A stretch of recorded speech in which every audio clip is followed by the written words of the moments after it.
Subscribe now and press the bell icon. नमस्कार दोस्तों, स्वागत है आप सभी का आपके अपने YouTube channel psychology expert Lokesh sir में। दोस्तों आज हम जो बात करने वाले हैं आपके रीट के सिलेबस के अकॉर्डिंग आपका एक बहुत ही ज्यादा इंपॉर्टेंट चैप्टर शुरू होता है जिसका नाम है अधिगम।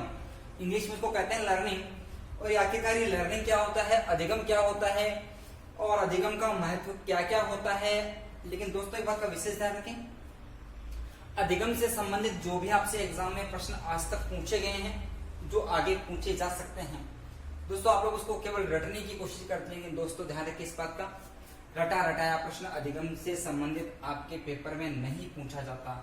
जितने भी अपने अधिगम के सिद्धांत हैं उनसे संबंधित जो आपसे प्रश्न बनता है वो ये बनता है कि जो अधिगम का सिद्धांत है जो इसने दिया है, इसका आपके शिक्षण में, आपके शिक्षा में, आपके जीवन में इसका क्या महत्व है, इन सब के आधार पर आपसे प्रश्न पूछता है। तो दोस्तों अपन समय खराब ना करते हुए सीधे टॉपिक पर आते हैं और बात करते हैं आपके लिए भी बहुत ही इंपॉर्टेंट चैप्टर अधिगम की। तो बात करते हैं दोस्तों अधिगम की। और दोस्तों जैसा कि आप जानते हैं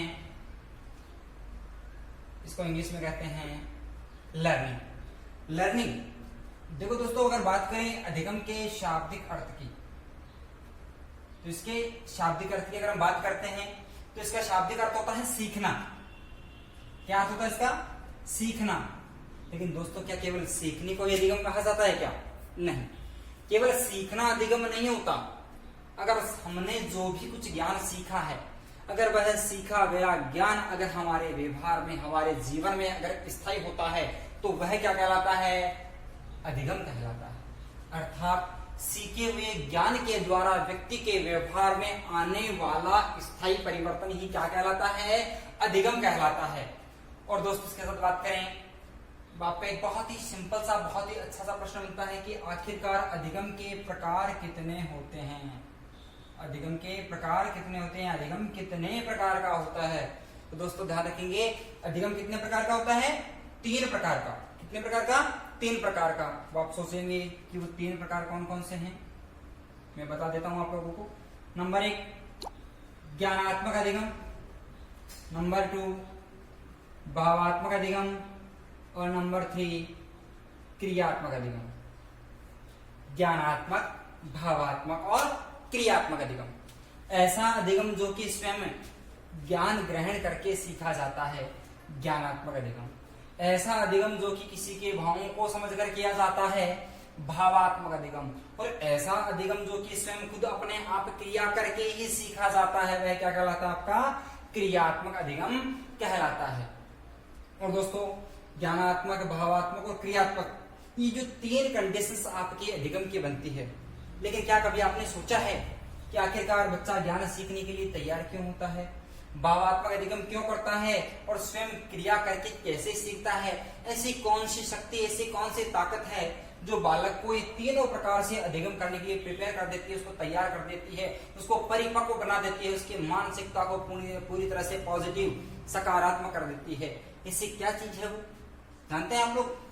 देखो दोस्तों, ये अधिगम होता तो है, लेकिन एक ऐसी बहुत ही इंपॉर्टेंट चीज है, एक ऐसा महत्वपूर्ण कारक है, ऐसी महत्वपूर्ण युक्ति है भैया जिसके बिना कभी अधिगम हो ही नहीं सकता। आप सोच रहे होंगे कि ऐसी कौन सी चीज आ गई, ऐसी कौन सी ताकत है वो? तो देखिए दोस्तों, वो ताकत है अभिप्रेरणा। क्या है? अभिप्रेरणा, जिसको अपन इंग्लिश में क्या कहते हैं? मोटिवेशन। क्या कहते हैं इसको? मोटिवेशन। हाँ दोस्तों, ये अभिप्रेरणा ही है जो कि बालक को अधिगम करने के लिए पूर्णतः तैयार करती है, उसकी मानसिकता को पूर्णतया पॉजिटिव बनाती है। अगर अभिप्रेरणा नहीं हो तो अधिगम का होना पॉसिबल नहीं है। अर्थात अभिप्रेरणा ही अधिगम को करने के लिए या अधिगम पूर्ण वातावरण का निर्माण करती है। और ये अभिप्रेरणा जो आपकी है, इसको ही अधिगम का सर्वोत्तम राजमार्ग कहा जाता है। अभिप्रेरणा को क्या कहा जाता है? अधिगम का सर्वोत्तम राजमार्ग। क्योंकि अगर ये अभिप्रेरणा नाम का एक पथ, ये रास्ता नहीं होता तो इस रास्ते का उपयोग किए बिना कोई भी व्यक्ति अपनी मंजिल तक नहीं पहुंच पाता। अर्थात ये अभिप्रेरणा को लोग अपना रास्ता बना करके ही अधिगम की सहायता से अपने मंजिल, अपने गंतव्य तक पहुंचते हैं। अर्थात अभिप्रेरणा को क्या कहते हैं? अधिगम का सर्वोत्तम राजमार्ग। ध्यान रखें दोस्तों, इसी अभिप्रेरणा को ही अधिगम का स्वर्ण पथ कहा जाता है, सोने का रास्ता, गोल्डन वे। इसके अलावा बात करें, अभिप्रेरणा को अधिगम का हृदय कहा जाता है। अभिप्रेरणा को अधिगम के लिए सबसे अनिवार्य स्थिति माना जाता है। इसी अभिप्रेरणा को अधिगम के लिए अधिगम का मुख्य चालक माना जाता है। दोस्तों, ये सारी की सारी विशेषताएं अधिगम को करवाने वाले इस मुख्य कारक अभिप्रेरणा की ही मानी जाती है। ओके दोस्तों, तो देखिए, ये सब हमने बात की कि साहब अधिगम केवल सीखना नहीं, केवल सीखे हुए ज्ञान के द्वारा अधिगम नहीं कहलाता, बल्कि सीखे हुए ज्ञान के द्वारा व्यक्ति के व्यवहार में होने वाला स्थायी परिवर्तन क्या कहलाता है? अधिगम। अधिगम कितने प्रकार का? 3 प्रकार का, ज्ञानात्मक, भावात्मक और क्रियात्मक। अधिगम के प्रकार कितने? 3। और तीनों प्रकार से बच्चा अधिगम करता है। तो अधिगम करने के लिए सबसे अनिवार्य, सबसे प्रमुख या सबसे महत्वपूर्ण जो चालक माना जाता है, सबसे महत्वपूर्ण स्थायी जो चीज, युक्ति मानी जाती है, सबसे इसका महत्वपूर्ण पहला पद या सोपान जो माना जाता है, किसे? अभिप्रेरणा को, यानी कि मोटिवेशन को। तो दोस्तों, यहाँ तक की बात समझ में आपके आ गई होगी। अब मैं बात करने वाला हूँ कि आखिरकार वो अधिगम के मुख्य पद या सोपान कौन से हैं जिनकी सहायता से अधिगम की शुरुआत होती है और बच्चा अपने अंतिम उस लक्ष्य तक पहुंचे जाता है। तो दोस्तों, हम बात कर रहे थे अधिगम के मुख्य पदों की, इसके मुख्य सोपानों की। तो दोस्तों ध्यान रखें, इसके मुख्य पद या सोपानों की जो संख्या मानी जाती है, कितनी? 6 मानी जाती है। कितनी दोस्तों? 6। और 6 सोपानों में सबसे पहला, सबसे मुख्य, सबसे मोस्ट इंपॉर्टेंट नंबर 1 चरण जो माना जाता है दोस्तों, कौन सा माना जाता है? अभिप्रेरणा। कौन सा दोस्तों? अभिप्रेरणा। तो देखिए, ये अभिप्रेरणा ही अधिगम का सबसे प्रभावी, सबसे पहला या सबसे मुख्य कारक, पद, चरण या सोपान माना जाता है। और दोस्तों, आप लोग जानते हैं कि अभिप्रेरणा के कारण ही बालक मोटिवेट होकर के ही, बालक अभिप्रेरित होकर के ही क्या करता है? अधिगम करने के लिए अपने आप को पूरी तरह से तैयार कर लेता है। लेकिन दोस्तों, अगर अभिप्रेरणा नहीं हो तो क्या अधिगम हो सकता है? नहीं हो सकता है।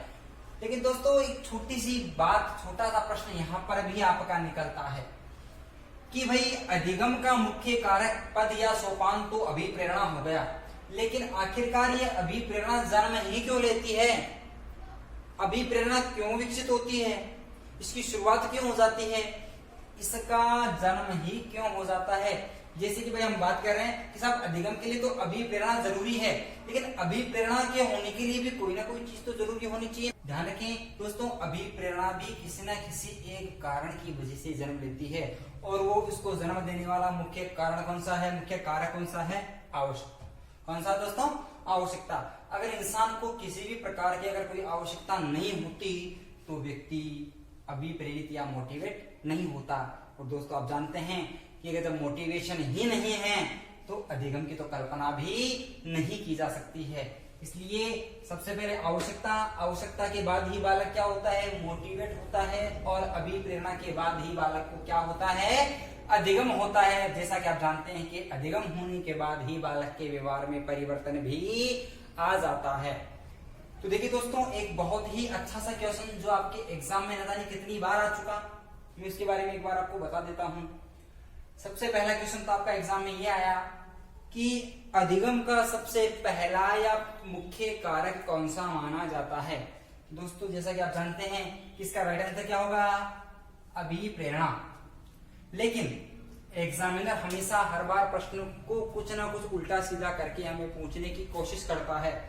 अगर आपसे एग्जामिनर प्रश्न कुछ इस प्रकार से यूं पूछ लें कि अधिगम का मुख्य कारक कौन सा माना जाता है, बाय मिस्टेक अगर आपका अभिप्रेरणा ऑप्शन में नहीं हो या आपका ऑप्शन में ही नहीं हो, अब ऐसी कंडीशन में आप उत्तर क्या देंगे?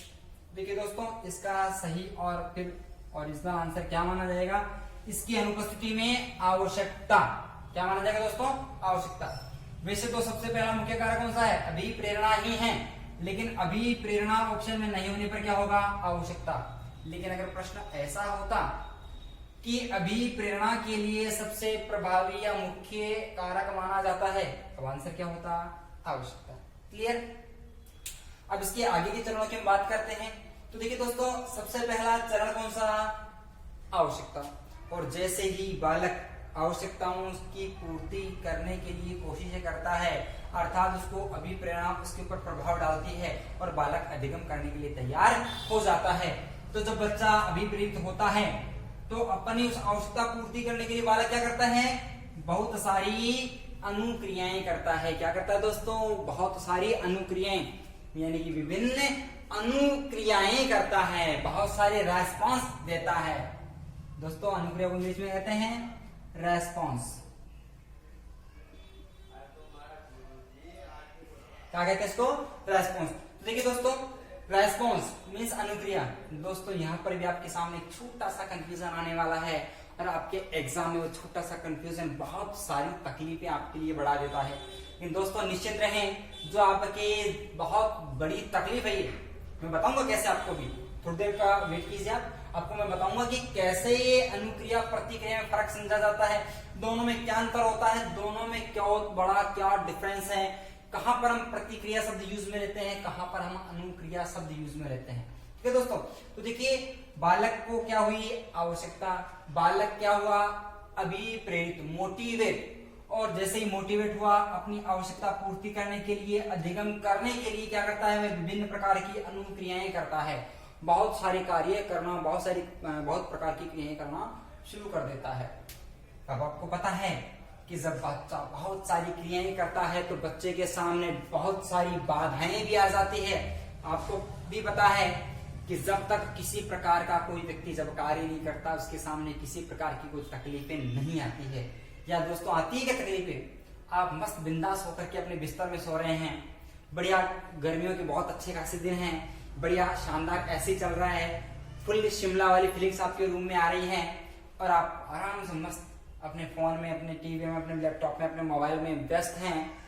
क्या आपको परेशानी आ रही है? नहीं आ रही दोस्तों। परेशानी उसको आ रही है जो अपनी आवश्यकता पूर्ति के लिए, अपनी आवश्यकताओं की पूर्ति के लिए जो विभिन्न प्रकार की क्रियाएं कर रहा है, जो बहुत सारे कार्य कर रहा है, उसके सामने बाधाएं आ रही हैं। जो बच्चा रीड में सफल होने के लिए दिन रात भरसक प्रयास कर रहा है, एक बच्चा वह है जो कि बहुत ही गर्मी में परेशानी उठाते हुए पढ़ाई कर रहा है, जिसके घर में ऐसी छोड़ो पंखा तक नहीं है, वह बेचारा पेड़ की छांव में इस गर्म लू के थपेड़े झेलते हुए पढ़ने की कोशिशें कर रहा है। उसके सामने आ रही है बाधाएं, जो बच्चा ऐसी के अंदर अपने रूम में बस बैठा बिंदास अपने मोबाइल को चला रहा है, लैपटॉप छेड़ रहा है, मूवी देख रहा है, टीवी देख रहा है, उसके सामने कोई बाधा नहीं आ रही है। तो दोस्तों बच्चा अपनी आवश्यकता पूर्ति के लिए क्या हुआ? मोटिवेट होकर क्या करता है? बहुत सारी अनुक्रियाएं करता है। बहुत सारी क्रियाएं जब वह करता है उसके सामने क्या आती हैं? बहुत सारी बाधाएं भी आ जाती हैं। और जब बच्चे के सामने बाधा आती है, जो बच्चा इस लू के मौसम में, इस मई जून के महीने में गर्म लू के थपेड़े झेलते हुए अपनी पढ़ाई को निरंतर जारी रखे हुए, तो उसका कोई कॉन्सेप्ट मिसिंग हो जाता है, कोई चीज में अटक जाता है, वह भूल जाता है, कोई पोर्शन को समझ में जब नहीं आता है, उसके सामने क्या आ गई? बाधाएं। और वह जब अपनी बाधाओं को दूर करने के लिए बहुत सारे प्रयास करता है, अपने साथी गणों को फोन लगाता है, इस भरी गर्मी में अपने किसी मित्र के घर चला जाता है, उससे पढ़ने के लिए अपने टीचर को फोन लगाता है, अपने टीचर से फोन पे इस प्रॉब्लम का सॉल्यूशन करता है, किसी मित्र की सहायता से सॉल्यूशन करता है। लेकिन अगर सीधे तरीके से सॉल्यूशन नहीं मिलता है तो वह किसी गलत तरीके से भी अपनी इस बाधा को दूर करने की कोशिशें करता है। दोस्तों उसने क्या किया? उस बाधा जैसे उसके सामने आई तो उसने अपनी बाधाओं को दूर करने का प्रयास किया। और बाधाओं को दूर करने के लिए अगर उस बच्चे ने कोई अच्छा तरीका, अच्छा उपाय अगर उसने अपनाया है तो उस बच्चे को क्या कहेंगे? बेटा वेरी गुड, बहुत अच्छे से आप कर रहे हैं, ऐसा ही आप करते रहें, अपने जीवन में आप एक दिन बहुत आगे तक चले जाएंगे। लेकिन अगर बच्चे ने कोई गलत तरीके से अपनी बाधा, उस मुसीबत, उस परेशानी को दूर करने की कोशिश और प्रयास किया है तो उस बच्चे को कहेंगे बेटा बहुत गलत है, इस तरीके से आप अपने जीवन में अपनी सफलता की ऊंचाइयों तक नहीं जा सकते हैं। अर्थात अगर बच्चे ने अच्छा प्रयास किया है तो हमारे द्वारा उसको क्या दिया जाएगा? सकारात्मक पुनर्बलन। कौन सा? सकारात्मक। और अगर बच्चे ने गलत तरीके से अपनी बाधा को दूर करने की कोशिश की है तो हम उस बच्चे को क्या देंगे, नकारात्मक पुनर्बलन। कौन सा पुनर्बलन, नकारात्मक। जी बिल्कुल दोस्तों, ये पुनर्बलन दो प्रकार का होता है, सकारात्मक पुनर्बलन और नकारात्मक पुनर्बलन। अर्थात बालक के द्वारा किए गए अच्छे कार्य के लिए शाबाश, वेरी गुड, बहुत अच्छा, या कोई भी इनाम पुरस्कार आदि देना कौन सा पुनर्बलन है, सकारात्मक। और बच्चा अगर कोई भी किसी प्रकार की गलती करता है, हमारे द्वारा उसे डांटना, दंड देना, उसके कार्य की उपेक्षा करना, उसके कार्यों के प्रति असंतोष व्यक्त करना, ये दोस्तों क्या कहलाता है, नकारात्मक। तो दोस्तों जैसे ही उसने अपनी बाधाओं को दूर करने की कोशिशें की, उसकी कोशिशों के लिए जैसी उसने कोशिश की है उस कोशिश के अकॉर्डिंग हमने क्या किया, उसको सकारात्मक या नकारात्मक पुनर्बलन प्रदान किया। अब इस पुनर्बलन की सहायता से बच्चे को इस बात का अनुभव हो गया है, मालूम हो गया है कि क्या सही है और क्या गलत है, मुझे क्या करना चाहिए और क्या नहीं करना चाहिए, कौन सा तरीका मुझे मेरी सफलता तक ले जाने वाला दी बेस्ट है और कौन सा रास्ता मुझे रास्ते में अटका सकता है, कौन सा रास्ता गलत है, इसका मुझे यूज नहीं करना चाहिए। तो अर्थात इस पुनर्बलन की सहायता से बच्चे को क्या हो जाता है, बहुत सारे अनुभवों की प्राप्ति हो जाती है। अर्थात बच्चे के पास में बहुत सारे अनुभवों का संगठन एकत्रित हो जाता है। जब बच्चे के पास में बहुत सारे अनुभव आ जाते हैं दोस्तों, तो एक दिन वह अपने इन अनुभवों का प्रयोग करते हुए अपने लक्ष्य की प्राप्ति कर लेता है, अर्थात अपने उस अंतिम चरण तक पहुंचे जाता है।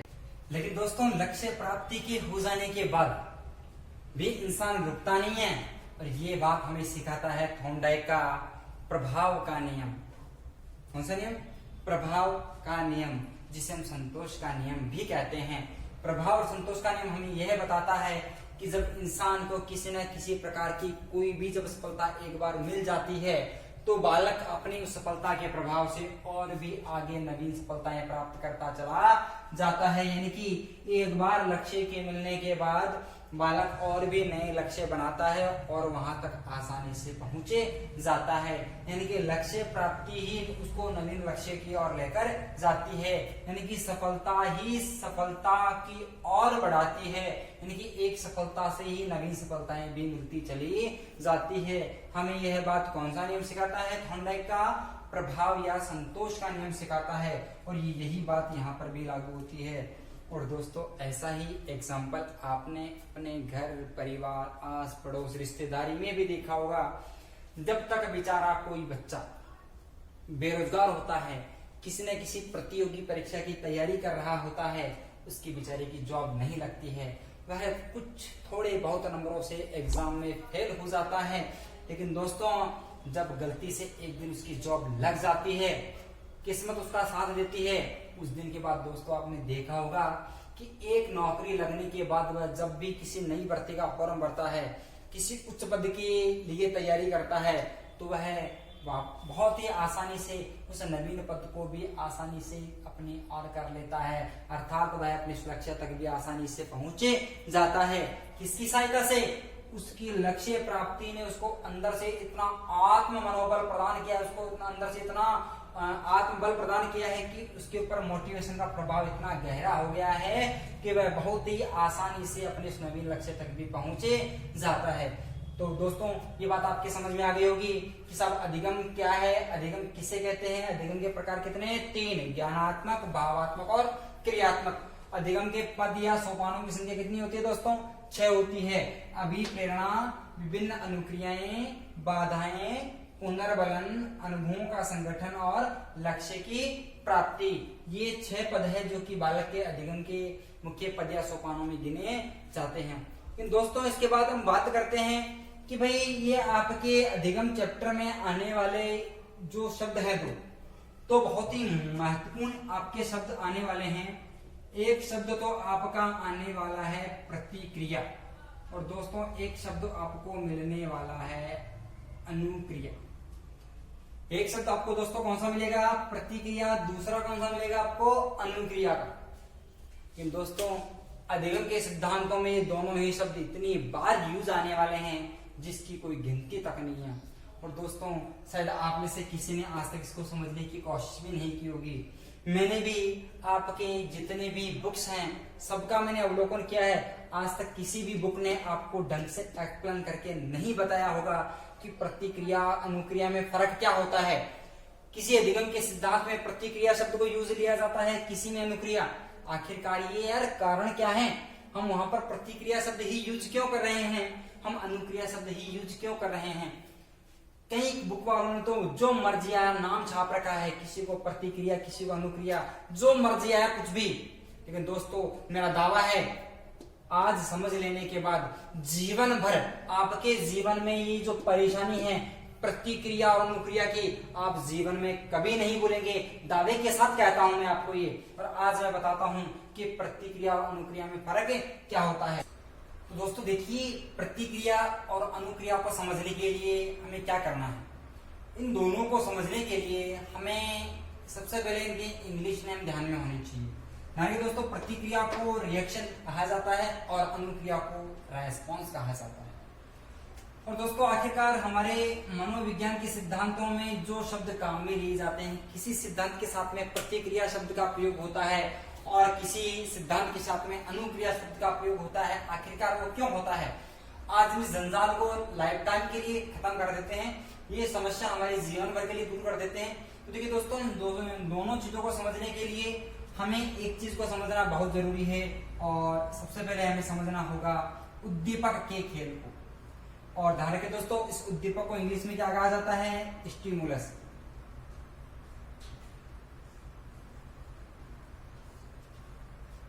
क्या कहा जाता है दोस्तों इसको, स्टिमुलस,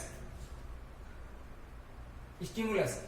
और देखिए दोस्तों उद्दीपक, सबसे पहले बात ये आती है कि उद्दीपक किसे कहते हैं। देखिए दोस्तों, परिवेश की वह वस्तु जिसे व्यक्ति प्राप्त करने के लिए ही क्रियाएं करता है क्या कहलाती है, उद्दीपक कहलाती है। परिवेश की वह वस्तु व्यक्ति जिसे प्राप्त करने के लिए कार्य करता है उद्दीपक कहलाती है। और बात करें उद्दीपक की, तो देखिए दोस्तों इन प्रतिक्रिया और अनुक्रिया का सारा खेल इस उद्दीपक के साथ में ही जुड़ा हुआ है। तो आप लोग सोचेंगे कि गुरुजी ये तो बात दो है, ये तो एक है, दोनों का संबंध एक चीज के साथ कैसे। बिल्कुल, देखिए जब ये दो हैं तो इसके भी दो ही रूप आपको देखने को मिलेंगे, और वो दो रूप कौन कौन से होंगे। देखिए दोस्तों, एक तो होगा आपका प्रतिक्रिया जो कि आपके संबंध होती है किसके साथ में, स्वाभाविक उद्दीपक के साथ में। एक होती है आपकी अनुक्रिया जो कि संबंधित होती है आपकी कौन से, अस्वाभाविक उद्दीपक के साथ में। अर्थात हम ये कह सकते हैं कि उद्दीपक दो प्रकार का होता है। उद्दीपक के प्रकार कितने होते हैं, दो प्रकार। एक तो होता है स्वाभाविक उद्दीपक और एक आपका होता है अस्वाभाविक उद्दीपक। एक स्वाभाविक, दूसरा अस्वाभाविक। अर्थात स्वाभाविक उद्दीपक वह होता है जो कि व्यक्ति की आंखों के सामने ठीक उपस्थित होता है, हमें प्रत्यक्ष रूप से दिखाई देता है, हमें नजर आता है, वह उद्दीपक होता है स्वाभाविक। जैसे कि मैं कहूं कि आप मुझे मेरे प्रश्न का उत्तर देंगे तो आपको यह पुरस्कार, यह इनाम मिलेगा। अब आप लोग सोचेंगे कि यार सर ये इनाम देंगे, कौन सा इनाम, ये वाला। अर्थात आपकी नजरें किस पर टिकी हुई है, इस उद्दीपक पर टिकी हुई है, और आप जो भी क्रियाएं कर रहे हैं वो क्रिया कौन सी होगी। तो दोस्तों ये उद्दीपक जो दिख रहा है कौन सा है, स्वाभाविक उद्दीपक। और इस स्वाभाविक उद्दीपक के लिए आप जो क्रियाएं कर रहे हैं ये क्रिया कहलाएगी प्रतिक्रिया। और एक उद्दीपक होता है कौन सा, अस्वाभाविक उद्दीपक। दोस्तों कौन सा, अस्वाभाविक। और देखिए अस्वाभाविक जो उद्दीपक होता है कभी भी आंखों के सामने प्रत्यक्ष रूप से उपस्थित नहीं होता है, अर्थात हमें वास्तविक रूप से नजर नहीं आता है। फिर भाई कहां जाता है, नजर नहीं आता है तो ये रहता है अदृश्य। अदृश्य से तात्पर्य है कि हमारे मस्तिष्क में, हमारी कल्पना में, केवल हमारे विचारों में रहता है। इसको केवल अंदरूनी तरीके से हम देख सकते हैं, कोई दूसरा नहीं देख सकता।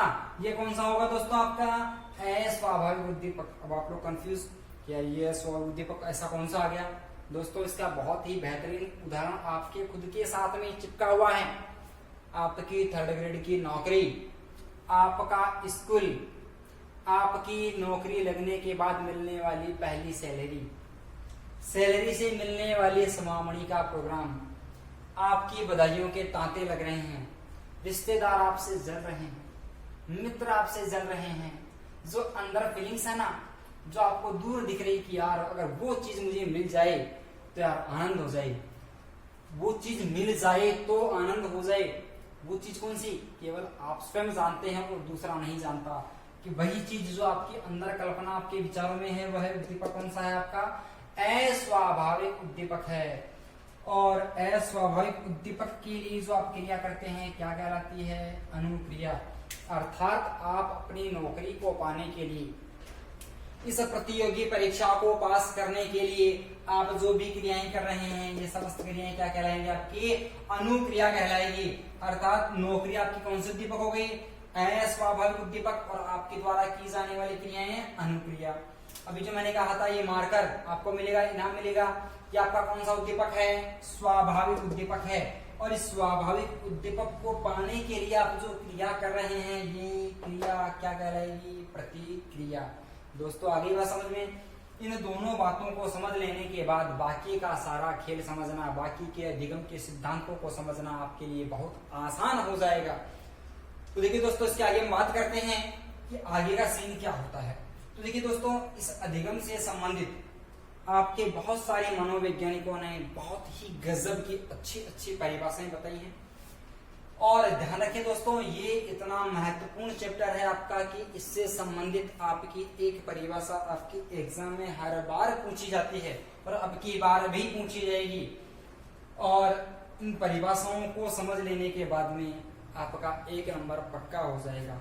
और दोस्तों कोशिश करूंगा पूरी कि आपको जितनी भी परिभाषा यहाँ मैं बोर्ड पर करवा रहा हूँ, शायद आपकी परिभाषा इसी बोर्ड पर लिखी परिभाषाओं में से ही एक आपके पेपर में मिले, ऐसा मेरा प्रयास रहेगा दोस्तों।